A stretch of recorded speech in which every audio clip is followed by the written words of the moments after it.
On my morning drive to work, my thoughts kept circling back to the uncomfortable conversation Emily had started over dinner last night. It wasn't the first time she brought it up, but lately, these kinds of questions had become more frequent, and I couldn't figure out why. She had asked me how many women I'd been with before we became a couple, and whether I ever thought about them while we were intimate. I didn't hesitate to tell her no, absolutely not.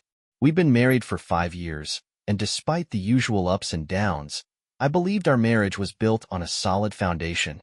Trust, respect, love, passion, and friendship. All the essentials were there. I thought Emily shared the same perspective. On paper, we had an enviable life. Stable careers, a cozy home in a good neighborhood, enough income to afford vacations and indulge in good food, wine, and entertainment. I'm Michael Reed, but everyone calls me Mike. I'm a 5 feet 11 inches blonde-haired, blue-eyed guy with a mix of Nordic and Irish ancestry, the latter of which blessed me with a temper I had to tame through high school brawls. Staying active has always been part of who I am. I've kept fit over the years with soccer, hockey, and weightlifting. Even now, I jog regularly, play in an adult soccer league, and join friends for pond hockey during the winter. My wife, Emily, was undeniably magnetic. She had these dazzling blue eyes, perfect skin, and a smile that could brighten the darkest day. People were drawn to her like moths to a flame. She had a way of making others feel comfortable, coaxing them to open up, all while listening with genuine interest. That charm sometimes teetered into what could be seen as flirtation, though I convinced myself she always stayed on the right side of the line. At 5 feet 7 inches with an athletic figure she maintained through 4 or 5 gym sessions a week, Emily turned heads wherever we went. I often joked about the temptation to grab her whenever she walked by, and she didn't seem to mind. Despite how well we clicked, there was one trait of hers that could cause friction: her stubbornness.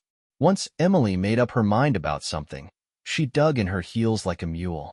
Whether it was a trivial matter or a serious one, she believed she was right, especially when the topic wasn't grounded in hard facts. Changing her opinion was a Herculean task, one I rarely succeeded at. We tied the knot right out of college after dating exclusively for 2 years. Emily hadn't had many physical partners before me, whereas my own past was a little more colorful. During my senior year of high school and the first 2 years of college, I had my fair share of flings. At 19, I even dated an older divorced woman who, let's just say, gave me an education in the art of intimacy. Thanks to her, I learned early on how to prioritize a partner's pleasure, and it paid off with Emily. When she once asked how I seemed to know her body so well, I was honest about my experiences. She appreciated the results but admitted to feeling a twinge of jealousy over the variety I'd had that she hadn't experienced. These days, I work as a mechanical engineer for Abbott Labs, designing and testing components for medical devices like ventilators. It's a fulfilling job, challenging but not overly stressful, and it leaves me with enough time and money for hobbies. My latest project has been restoring an old Winnebago RV, dreaming of taking Emily on road trips to places like the North Shore of Lake Superior or the coast. Emily, on the other hand, works as a CPA for a prestigious firm. Her job pays well and involves occasional travel, including training younger employees. Recently, she'd been traveling with Ethan, a junior team member. After their first trip together, she casually mentioned how attractive and self-assured he was, but I hadn't heard much about him since. As I poured myself into the RV project, I noticed something off about Emily. She seemed less excited about our plans and wasn't her usual bubbly, chatty self around me. Our physical relationship was still great, maybe even better than usual, but there were moments that raised questions. For instance, she'd come home late a few times and initiate intimacy with an unusual intensity, as though something had already ignited her desire before she even walked through the door. One night, after an especially passionate encounter, I went downstairs to start dinner while she hopped in the shower. A nagging feeling told me we needed to talk. Something had shifted, and I couldn't ignore it anymore. Meanwhile, upstairs, Emily stood under the hot spray of the shower, guilt gnawing at her. Over the past weeks, she'd been crossing boundaries with Ethan. Lunches, happy hours, even dinner and dancing. Their conversations had taken a flirtatious turn, veering into dangerous territory for a married woman. She was fixated on him, imagining what it would be like to take things further. Emily had made up her mind. She decided that giving in to her desires, just once, might help her put this obsession behind her and refocus on our marriage. In her mind, I would understand. After all, she reasoned, I'd had so many experiences before we were together, and I'd never stray from her now. She convinced herself that this detour would make us stronger in the long run, though deep down, she feared she was kidding herself. When Emily finally came downstairs, I had dinner ready: shrimp salads, cornbread, and 2 glasses of wine. She took her seat, and I looked at her, my heart heavy. Emily, I started, there's something we need to talk about, and I'm not sure how to say it. Emily, we need to talk, I said as calmly as I could, though my heart felt like it was going to leap out of my chest. She looked at me, her expression soft but curious. Mike, just say it. We love each other, and we can talk about anything. I've got something on my mind too, but you go first. Her words didn't ease my nerves. I let out a shaky laugh. That sounds a little ominous. How many marriages start their downfall with, "We need to talk"? She smiled faintly, trying to lighten the mood. Don't be ridiculous, Mike. This isn't bad. It's actually something I think will be good for me, and in the long run, good for you too. Her response threw me off, but I pushed forward. I'm not sure how to put this, but something feels off between us. You haven't been as open or loving lately. It's like there's this wall between us that wasn't there before. Emily tilted her head, feigning surprise. Mike, did you forget the amazing time we just had upstairs? I'd call that pretty loving. I frowned. Emily, that's not what I mean. But now that you mention it, what made you so incredibly turned on that you practically ripped my clothes off? Her expression faltered, and I saw something flicker in her eyes, concern mixed with guilt. If you don't like me being that aroused for you, maybe that's your problem, not mine, she snapped defensively. I didn't let it go. Emily, don't do this. I can see something's weighing on you. Just be honest with me. Should I be worried? Her shoulders slumped as she looked away, suddenly quiet. After a moment, she sighed. Mike, I'm sorry.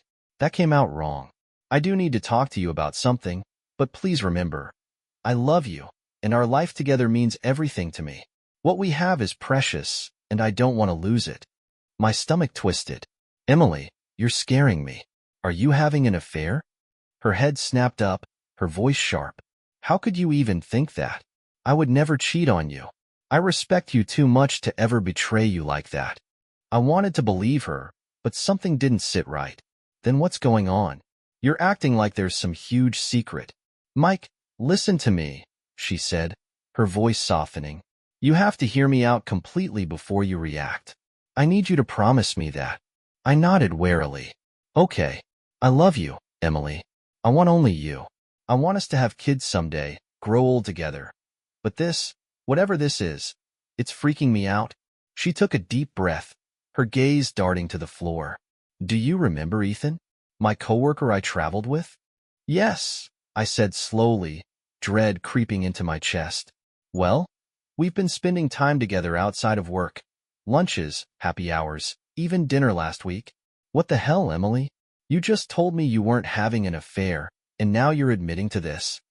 No, Mike, she cried, her voice rising. It's not an affair. I haven't cheated on you. But I know I've crossed some lines. I've been flirting with him, and we've shared things that probably veered too close to inappropriate. But it never felt serious, at least, not until he told me he wanted to sleep with me. My body went rigid, and I shot out of my chair. Are you leaving me? Do you love him? Have you already slept with him? Tell me the truth. Her face crumpled as she shook her head furiously. No, Mike. I haven't slept with him, and I don't love him.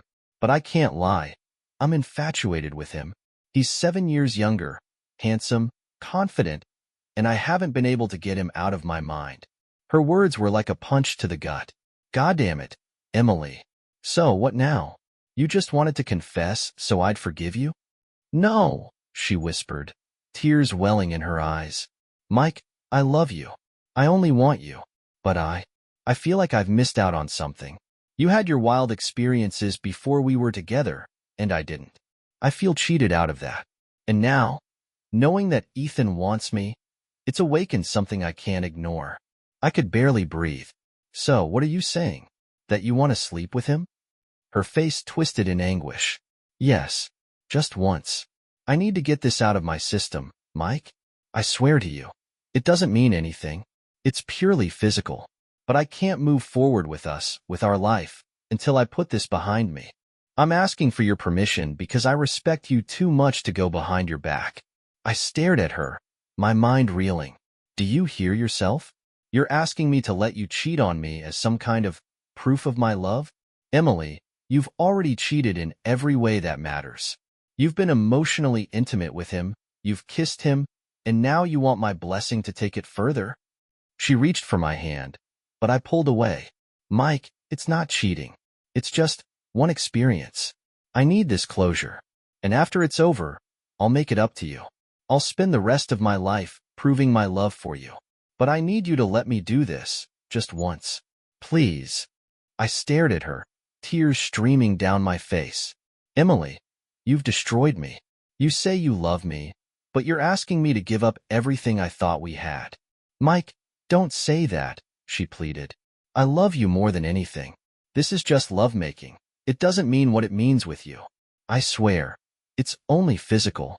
You've already cheated, Emily, I said, my voice trembling with anger and heartbreak. Talking about lovemaking and kissing him?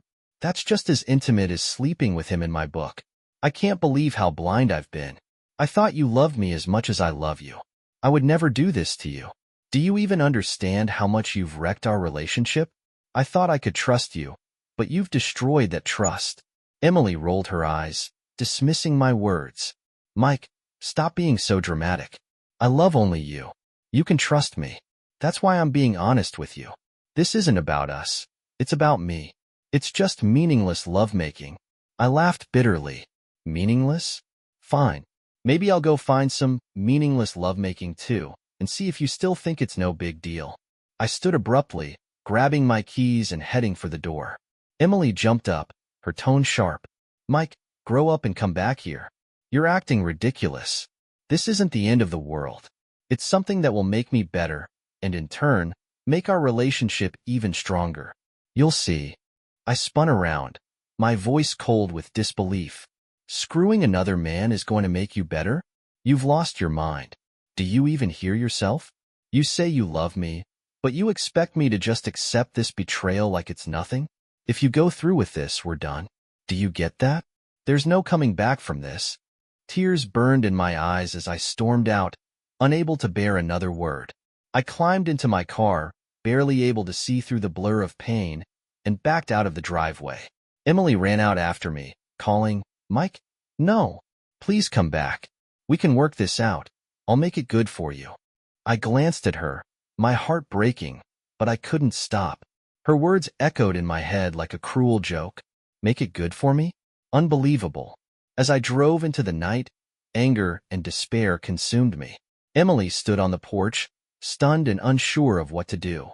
She sank into a chair, her mind racing. Why doesn't he understand how much I need this?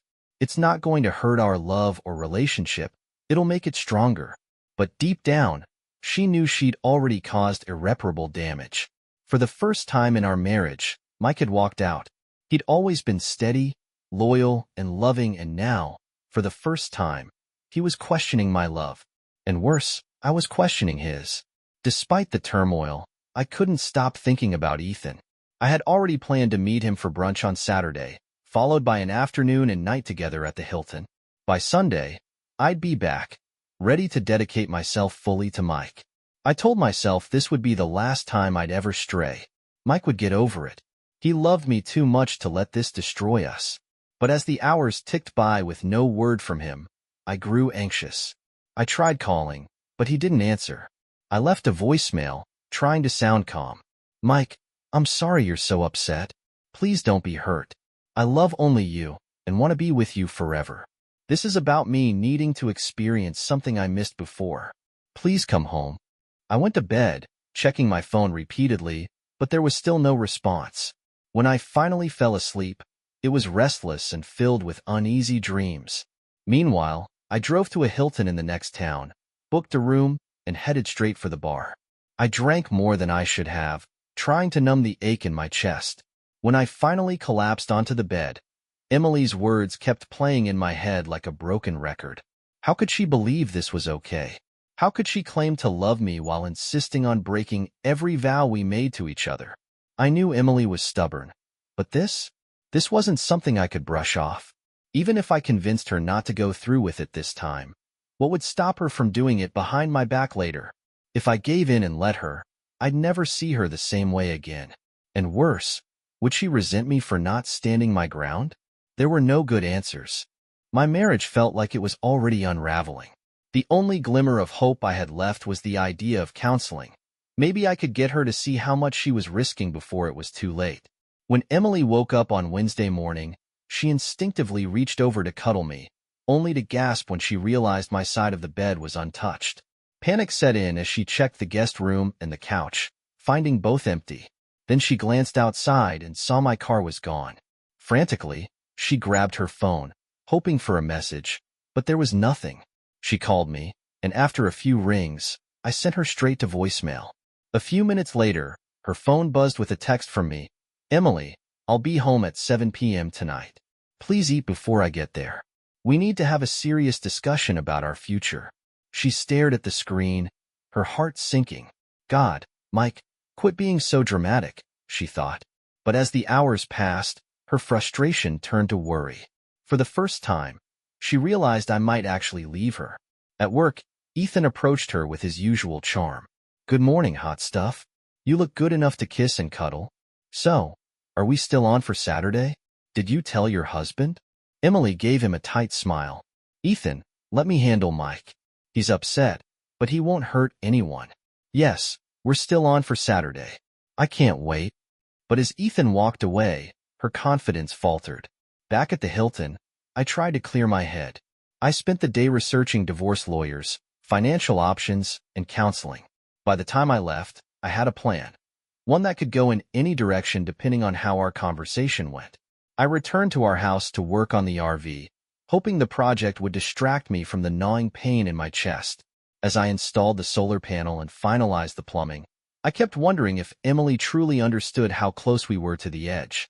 By the time evening rolled around, I had prepared myself for the worst. This wasn't just a fight.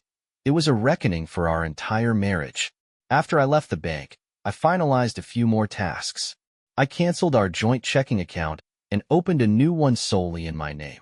To avoid leaving her in a financial bind, I prepaid the mortgage for the next 2 months from the joint account, then split the remaining balance evenly, half for her, half into my savings.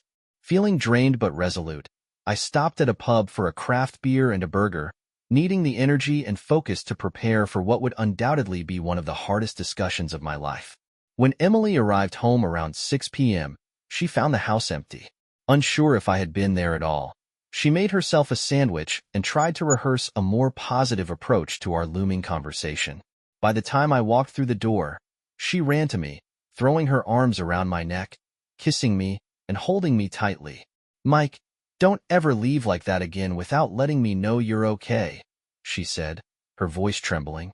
"I know you're hurting, but I was so worried. I love you, only you. We're solid, and we always will be." I stared at her, my face unreadable. "So you knew I was hurting? And you say you love only me?" I paused, my tone hardening. "I wish I could believe that, Emily. But right now, I don't. A week ago, I couldn't have imagined you would ever ask for what you did. A free pass to cheat. It's incomprehensible to me that you could claim to love me while asking to sleep with another man." Her voice rose in frustration. "Mike, don't you dare say I don't love you. This isn't cheating if you approve. And it's just lovemaking, just one time." I laughed bitterly. "Stop with the word games, Emily. You want to talk about drama? Look at yourself. You're trying to convince the man who loves you more than anything that letting you spend a weekend screwing another guy is somehow good for us. How would you feel if I did the same? If I told you it was just meaningless sex and expected you to shrug it off?" "That's not fair," she snapped. "You've had dozens of women. You've experienced everything. I didn't get that chance. But if you did it now, I'd kick you out and I don't know if I could ever forgive you. Why should it be different for me, Emily? Why shouldn't I kick you out?" Why do you think I'll forgive you for even considering this? Her eyes filled with tears. Mike, I couldn't live without you. I love you and want to be with you forever. Nonsense, I said sharply. If you meant that, we wouldn't be having this conversation. Tell me, Emily, have you already made plans? Did you talk to him today? She hesitated, but then nodded. Yes. I told him Saturday morning at 11 a.m. he can pick me up. I'll be back Sunday night, and on Monday, I'll be the hottest, most loving wife you've ever had. I felt the air leave my lungs. You already were that, Emily, I said softly, the betrayal cutting deeper with every word. But if you go through with this, you never will be again. She gasped, recoiling toward the kitchen and sitting at the table. Her voice broke as she pleaded, Mike, please, you have to believe me. I love you so much. Don't let this ruin us. You're my husband, my best friend, the father of our future kids. You're my everything. I shook my head, my voice cold. If I were your everything, you wouldn't even consider this. I'm done talking about it tonight. If you go through with it, we're finished. I'll be back Friday night. Let's spend that night together. You can tell me your decision then. Mike, don't walk out on me again, she begged. We need to get through this together. Friday night, 7 o'clock. What time is Ethan picking you up Saturday? I told him 11, she said, her voice trembling. But you don't have to leave. I want you to meet him. My anger flared. Meet him? Are you out of your mind? If I see him, I'll kick the crap out of him. Why would I want to meet the guy trying to destroy our marriage? Think hard about this, Emily. I mean it. Mike, wait. Please don't leave like this, she called after me. Say you're okay, that this won't hurt us. I turned back, my voice heavy with finality. Emily, I'll never be okay with you sleeping with anyone but me. If that's what you want, get a divorce. This request has already hurt us more than you realize. If you cancel this and promise to go to counseling with me, maybe we'll be okay. If not, we're done. Think hard before Friday. She stared after me, tears streaming down her face. Mike, don't give me ultimatums. We'll be all right, better after this. I snorted. Yeah, right. When pigs fly. With that, I walked out the door and turned off the voice recorder on my phone. I drove back to the Hilton and booked another 2 nights. On the way, I called my boss and explained there was a family emergency. He reluctantly approved the rest of the week off. Emily sat at the table, slumped over in defeat. Her thoughts raced. How can he be so stubborn? She wondered. She still didn't believe I would leave her, but started to wonder if the damage was already beyond repair. She thought about canceling her plans, but couldn't shake her obsession with Ethan. Her compromise, she decided, would be to agree to counseling while still spending the weekend with him. Dragging herself to bed, she realized for the first time the full extent of the pain she was causing. Not just to me, but to herself. Do I really need this? She thought, but she felt trapped, having already committed. On Thursday morning, I returned home after Emily left for work. I packed my belongings into the RV, carefully choosing items she wouldn't notice were missing, and made a trip to a thrift store to donate some old clothes. Then I stopped at Jake's house to drop off my tools and sports equipment, along with a couple of my uncle's ink drawings I knew Jake would appreciate. Over beers, I explained the situation. Jake listened silently, shaking his head. Mike, he said finally, you need to figure out if this is a deal breaker. Because if it is, there's no fixing it. I think it already is, I said, staring into my drink. Jake stared at me, his face a mix of disbelief and concern. Mike, you've got to be kidding me. No way would Emily actually do that to you. Are you absolutely sure about this? Maybe something's wrong with her, man. I sighed, running a hand through my hair. Crap, Jake, I'm not sure of anything right now. My whole world's been flipped upside down in just a week. It's like Emily's a completely different person. I can't make sense of it. The love I have for her. It's under attack, weakening with every excuse she makes for why this is somehow good for our marriage. She's gone off the deep end. Jake leaned back, shaking his head. Can't you just forgive and forget? Go to counseling and move past this? I laughed bitterly. I've told her I'm open to that, if she doesn't go through with sleeping with him. But if she does, Jake, there's no way back. I've tried everything to talk her out of it, but I don't know if I'm getting through. My only hope now is to make Friday night so incredible, so full of peaks, that she'll come to her senses. It's my last shot. Jake gave me a sad smile. Good luck, man. Let me know if there's anything I can do to help. I mean, not with the peaks, but to ease your pain. I hate seeing you guys go through this. You were my role model for a strong, healthy marriage. I gave a bitter chuckle. Well, looks like we've both been living in illusions, huh? I never saw this coming, Jake. Never. Neither did I, he said quietly. But hey, if you decide to take it out on that guy, let me know. I'll help with the payback. Appreciate it, I said, standing to leave. For now, I just need to get through this weekend. I'm getting a new phone and number. I'll text you the details later. Jake clapped me on the shoulder. Take care, brother. Keep calm and hang in there. I went straight to Verizon, got a new phone and number, and transferred our plan entirely into Emily's name. It felt like another step in severing the ties of our shared life. From there, I took the RV on a test run and was pleased with how smoothly everything worked.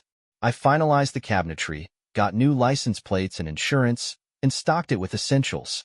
Back at the house, I cleared my personal emails and documents from our shared computer, effectively erasing any trace of my past life.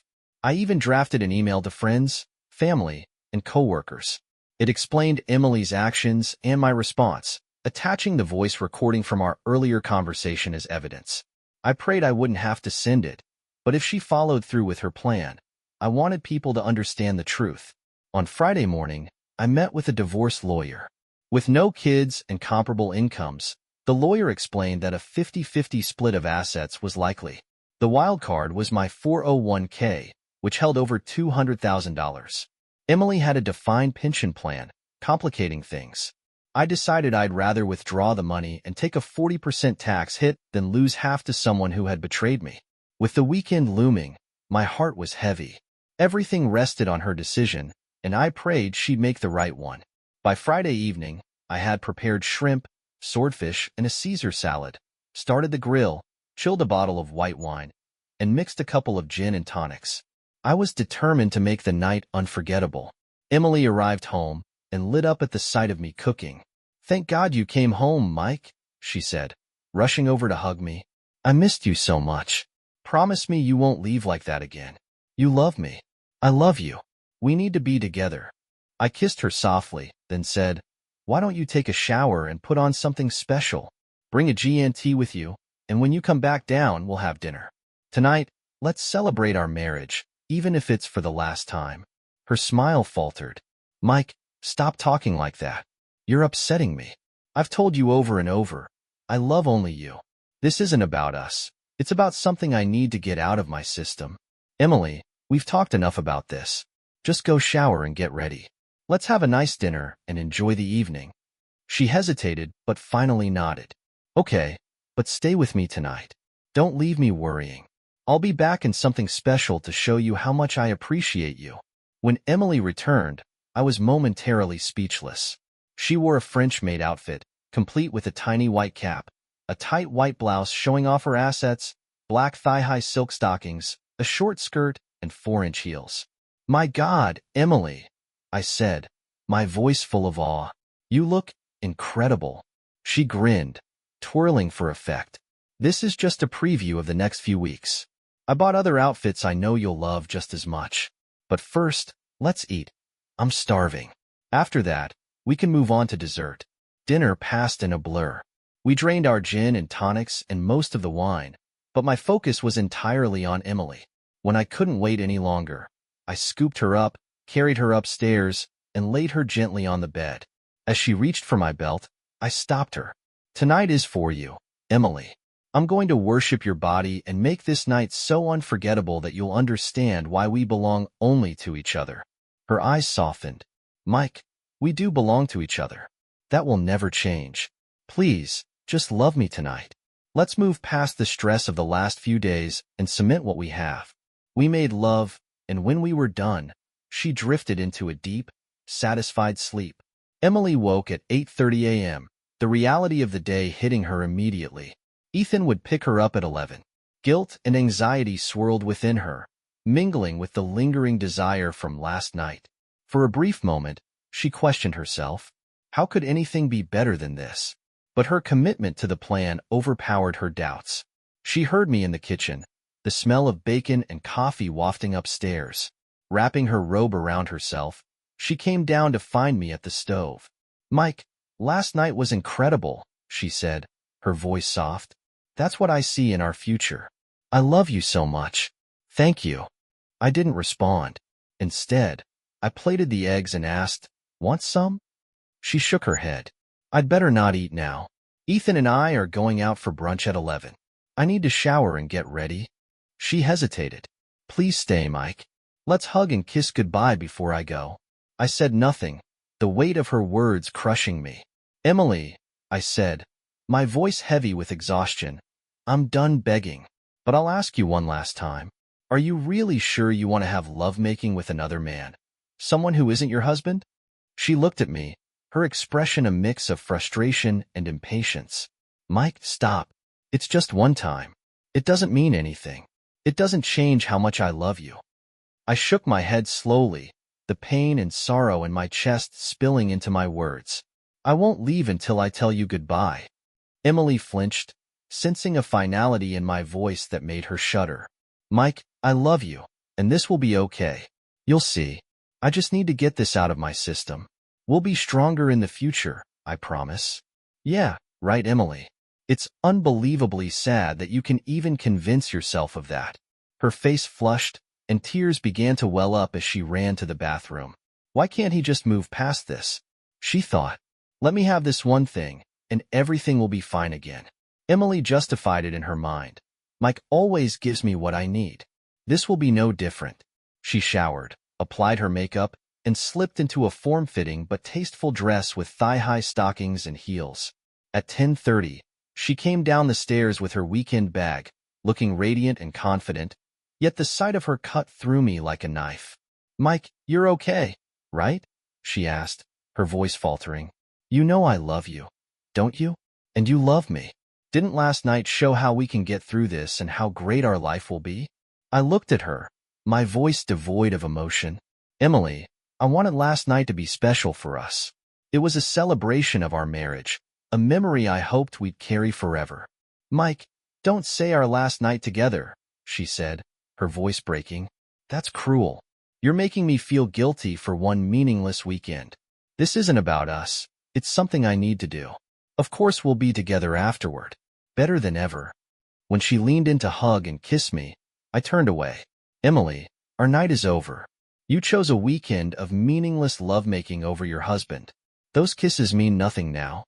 "Mike, stop it," she snapped. "This isn't like that. It's one and done, and I deserve this. You have your history with dozens of women to think about. I have nothing. I need this, Mike. It's not love. It doesn't affect how I feel about you or our relationship." Before I could respond, a car honked outside. "Mike, stop being so dramatic," she said, picking up her bag. "I'll be back Sunday night, and you'll still be my only love and life partner." The horn honked again, and she hesitated. "Do you want to meet Ethan? Maybe if you see him, you'll realize he's just a kid I'm attracted to, not a threat." I looked at her, my voice calm but cold. "Don't let him in, Emily. If I see him, I'll break his nose, his jaw, and crush him until he screams." Emily shrunk back, shocked by the anger in my tone. "Mike, please," she whispered. "Let me have this one thing, and I'll be back to love you forever."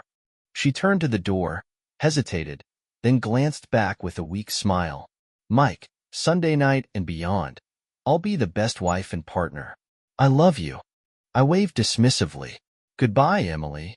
She lingered for a moment, as if reconsidering, but then walked out the door. I sat down at the kitchen table, the weight of the moment crashing over me. I cried openly, feeling that I'd done everything in my power to prevent this marriage-ending affair.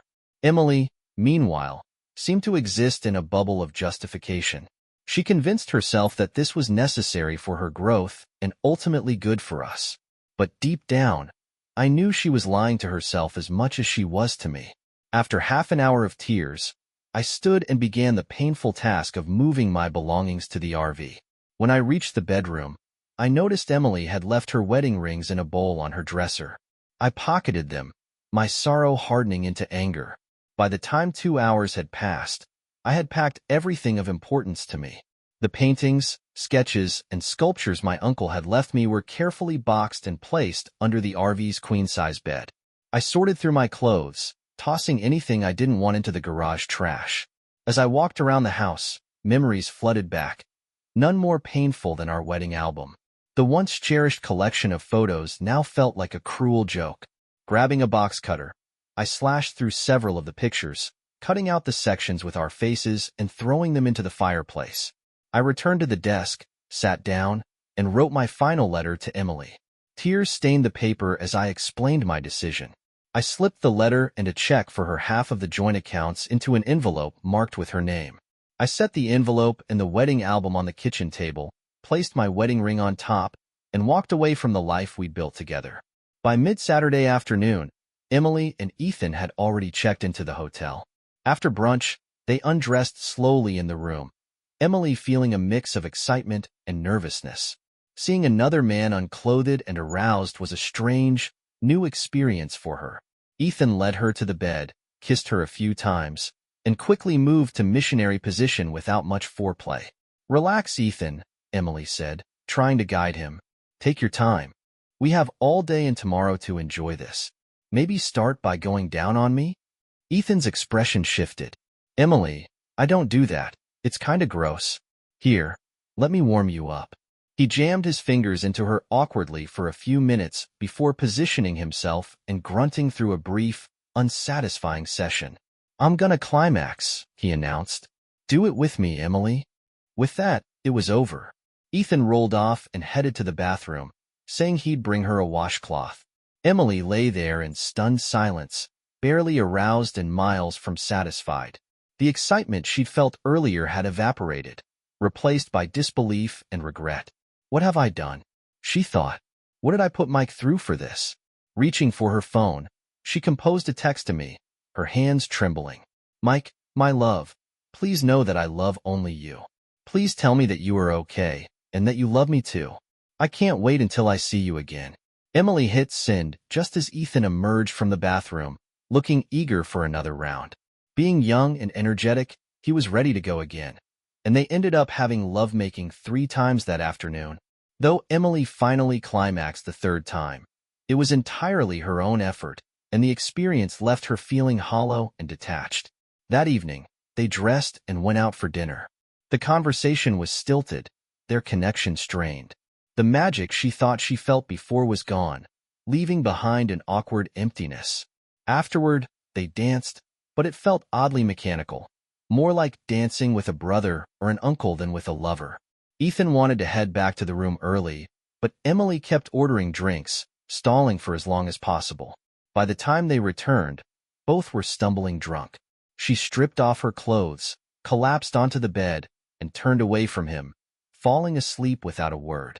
The next morning, Emily woke with a pounding headache and a heavy heart. She could feel Ethan snoring beside her. The damage is already done, she thought. Might as well see if anything memorable can come from this disaster. Determined, she tried to initiate intimacy, hoping to create at least one moment worth remembering. Ethan stirred awake as she began, clearly enjoying her efforts. But as she moved closer to kiss him, he recoiled. "Ugh, gross," he said, pulling back. "I'm not kissing that mouth. Can you, brush your teeth first, or something?" Emily froze in shock, humiliation flooding her. Without a word, she grabbed her phone and retreated to the bathroom, locking the door behind her. In the shower, she scrubbed herself furiously, as if trying to erase the weekend from her skin. After drying off, she sat on the closed toilet, staring at her phone. She noticed Mike still hadn't responded to any of her messages. Frustrated, she tried calling him again, but it went straight to voicemail. Text to Mike. "Mike, I love you. Are you okay? Please tell me you're okay, and we can get past this. This has turned into a meaningless and miserable mistake, and I know I want only you forever. I'll be home as soon as I can to hug you and tell you how much I love you. Please let me know you're okay." At breakfast, Emily broke the silence. "Ethan, This was a mistake for me, she said, her voice firm but calm.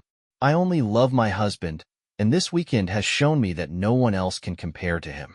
I'm going to head upstairs, pack my things, and leave. I'll grab a cab. I think it's best if we avoid each other at work from now on. Ethan's face twisted in anger. Screw you, witch, he spat. You begged for this.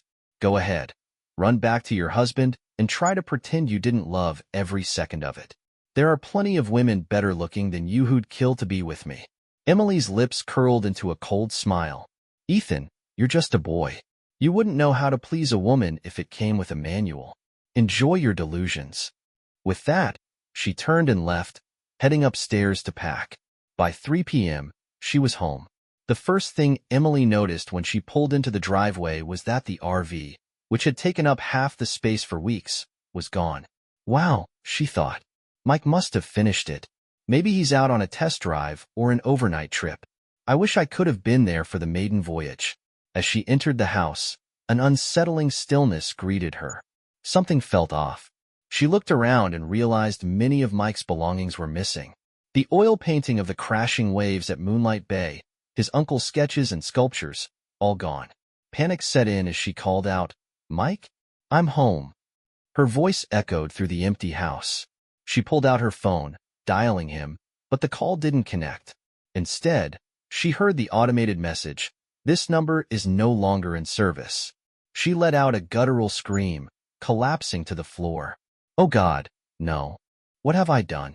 Mike, how could you do this? How could you leave me like this? Tears streaming down her face, she stumbled into the kitchen, only to find more devastation. There, on the table, was Mike's wedding ring placed atop an envelope addressed to her.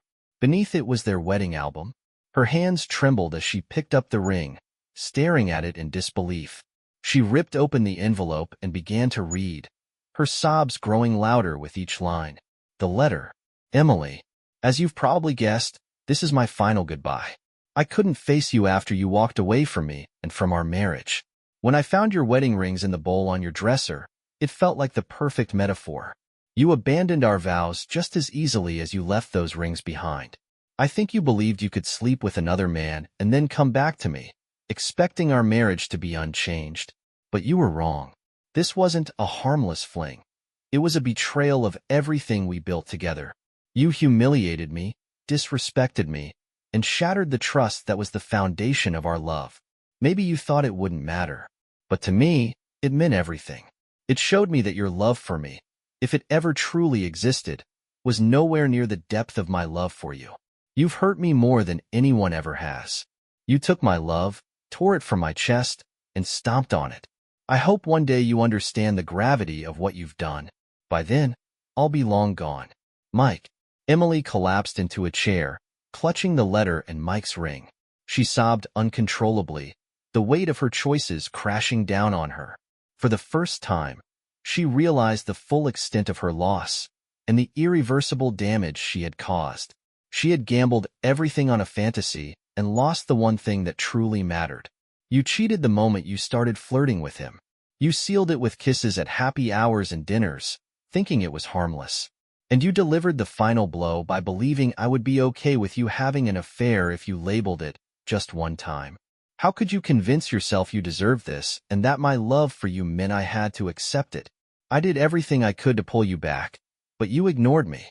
I warned you that our love, marriage, and friendship could never be the same if you went through with it. But instead of listening, you called me immature and dramatic. I suggested counseling to save us if you stopped before it happened. You dismissed me. I told you our last night together would truly be the last if you walked out the door. And you walked anyway. It's like you never really knew me, and now I realize I didn't know you either. I trusted you completely and never imagined you could destroy me like this. I could have stopped you physically, but that would have only led to resentment and a slow death of our marriage. And let's be honest, you were kidding yourself that this would be a one-time thing. If the lovemaking was bad, you'd keep looking for something better. If it was good, you'd crave it again. And after seeing what this has done to us, you wouldn't tell me about future flings. But I knew they would come. I guess now we'll never know. I can't be in a relationship without trust, and mine and you is shattered. I can't love you again, Not when I'd constantly wonder if you're thinking of someone else. When you walked out that door, you took everything, my love, respect, trust, and friendship, and threw it away. I can't forgive you or even be your friend. I have to cut you out of my life, just as you cut my love out of my chest.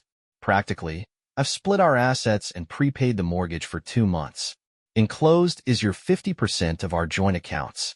I've canceled our Verizon account, insurance, and credit cards. I've signed a quitclaim deed, leaving you the house to sell or live in. It's not my home anymore, and I'll never return. I sold my car and left in the RV.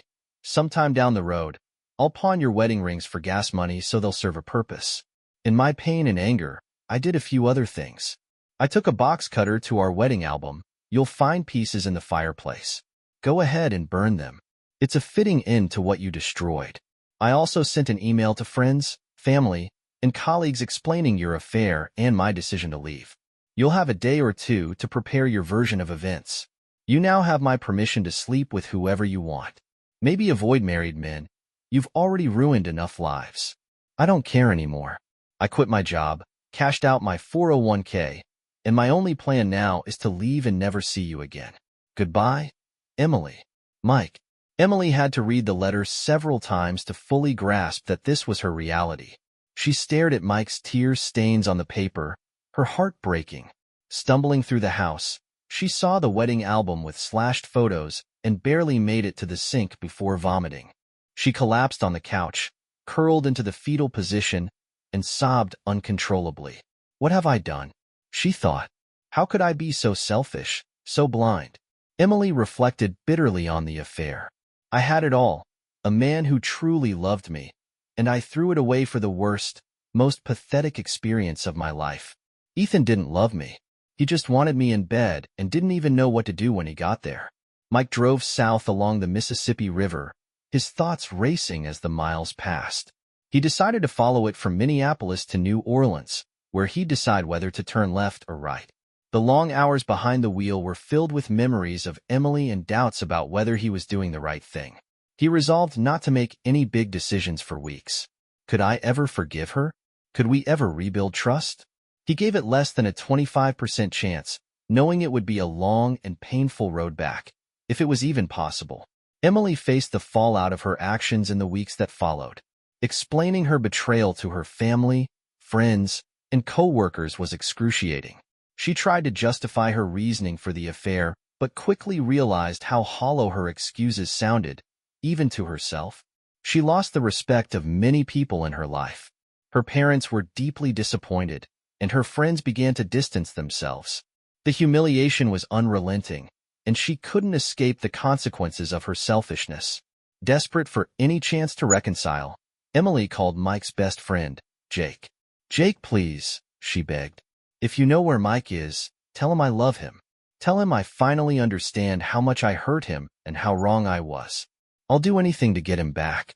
I'll never divorce him or date anyone else. I'll stay faithful to our vows until the day I die. Please, Jake." Jake listened quietly, but refused to give her any information.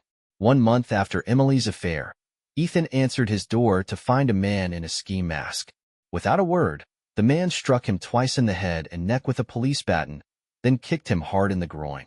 As Ethan writhed in pain, the man leaned down and growled, "Never mess with married women." Then he disappeared into the night.